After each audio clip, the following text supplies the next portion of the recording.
So you like making comics, huh?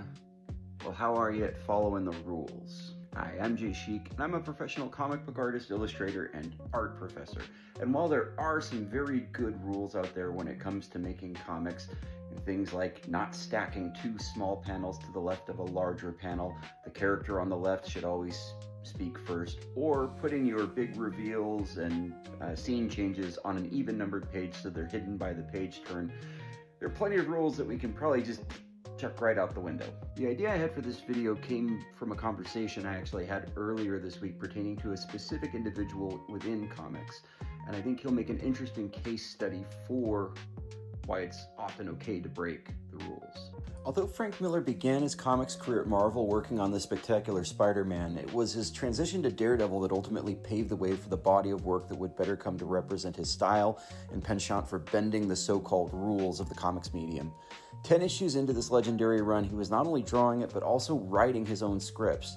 The groundbreaking work he did here, introducing characters like Stick and Elektra, and in the latter's case even killing her about a year after her big debut, led to his later being given carte blanche on Batman, pushing him even further into the dark and brooding territory established by one of his predecessors, the legendary Neil Adams.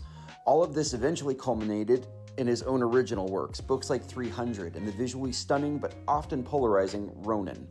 Whatever his work became, looking back at his early work, one can see a fairly rigid adherence to house style and form, but by and by, sneaking in ridiculously elongated panels and pushing color holds to their maximum for an almost cubist 4D effect, Miller expanded and innovated the comics medium in a way few others had done before him. In their excellent book on English writing and composition, The Elements of Style, authors Strunk and White advise readers of this book that it behooves them that if they want to break the rules, they should at least first know what those rules are. But rules, by and large, are there to impose limitations.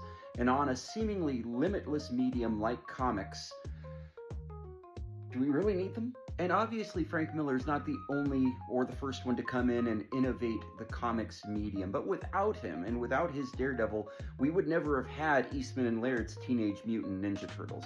And before I go, I'm going to leave you with one last maverick, not a comics author, but a filmmaker. And that is Orson Welles, who, when he made Citizen Kane, knew absolutely nothing about the process of filmmaking. And by not knowing what the rules were, he didn't know what was or wasn't possible, which led to him making one of the greatest films of the 20th century, and of all time, really. So I'll leave you with those thoughts, and I hope you have a good week. See you next time.